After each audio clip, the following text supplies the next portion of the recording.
swasta kan juga biasa begitu, bahwa pemegang saham kan bisa melaporkan direksinya bahkan secara pidana. Kalau di swasta kan itu biasa saja. Tetapi memang selama ini kita belum pernah ada upaya seperti itu di BUMN. Tetapi kuncinya itu kan sebetulnya di RUPS. Jadi ketika di RUPS itu kan biasanya direksi memberikan laporan pertanggungan jawab, kemudian diterima atau ditolak.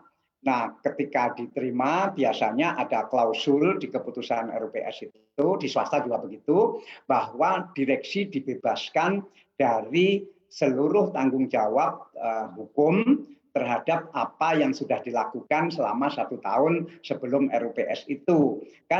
Itu kan biasanya di RUPS kan ada klausul seperti itu. Atau kalau memang menteri atau pemerintah menganggap direksi ini tidak perform, ya waktu RUPS laporan pertanggungan jawabnya ya jangan disetujui atau jangan diterima begitu. Sehingga sebetulnya ini lebih pada mekanisme di RUPS-nya nanti. Dan siapa yang berperan penting dalam RUPS itu? Ya tentu nomor satu adalah Kementerian BUMN. Biasanya menteri kan tidak ikut RUPS. Biasanya yang ikut RUPS itu deputi. Bahkan kadang-kadang deputi pun juga tidak ikut RUPS. Yang ikut RUPS adalah dikuasakan atau diwakilkan kepada pejabat yang lebih di bawahnya lagi. Sehingga menurut saya intinya di RUPS, bukan di ketentuan itu. Karena begitu RUPS laporan direksi tidak bisa diterima, ya berarti ada sesuatu yang harus dicurigai. Baik.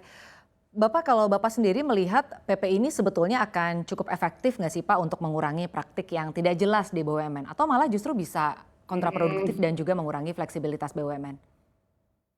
Menurut saya kurang efektif karena biasanya ketahuan bahwa direksi itu katakanlah melakukan penyelewengan atau apa gitu kan setelah sekian tahun kemudian. Dan setelah sekian tahun kemudian itu kan menterinya juga sudah ganti biasanya. Nah, sehingga yang mekanisme yang terpenting sebetulnya pengawasan langsung, dan pengawasan langsung itu pemerintah kan sudah diwakili oleh para komisaris. Sebetulnya kunci yang paling efektif adalah bagaimana menetapkan komisaris yang betul-betul bisa mengawasi direksi, begitu. Bisa mengawasi itu kan mulai dari perencanaan sampai pelaksanaan sampai ke hasil audit. Nah, sebetulnya kunci paling utama adalah di Dewan Komisaris. Tetapi juga jangan sampai ada Dewan Komisaris yang karena mengawasinya itu berlebihan sehingga menghambat tugas direksi. Nah itu ya pinter-pinternya komisaris bagaimana bisa mengawasi tetapi tanpa menghambat direksi. Saya kira mekanisme yang paling efektif adalah di komisaris. Setelah itu nomor 2 adalah di RUPS. Yang nomor 3 masih ada lagi yaitu di tantiem. Nah sebaiknya jangan mudah membagikan tantiem saat itu juga. Nah maksud saya begini. Misalnya laporan tahunan tahun 2021, RUPS-nya berlangsung sekarang karena bulan Juni ini kan semua harus RUPS. Lebih dari Juni ini kan sudah nggak boleh.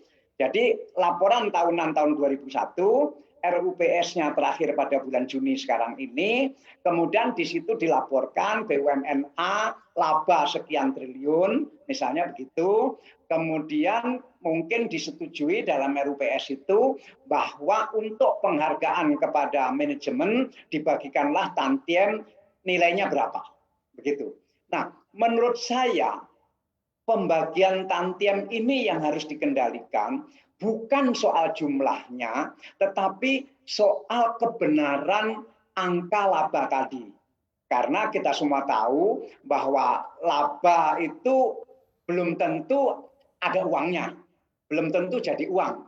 Kadang-kadang laba tapi bentuknya masih piutang, masih harus ditagih.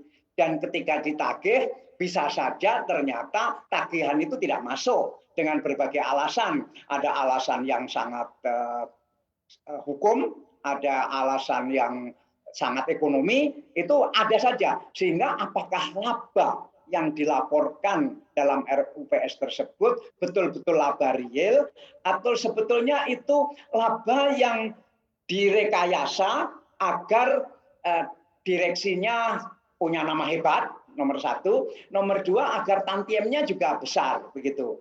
Nah, karena itu mekanisme ketiga adalah tantiem ini. Jadi pertama tadi komisaris, kedua RUPS, ketiga pembagian tantiem. Nah, misalnya bagaimana cara melihat bahwa laba ini betul begitu? Dilihat dulu omsetnya berapa, piutangnya berapa, dan piutang ini harus dirinci lagi.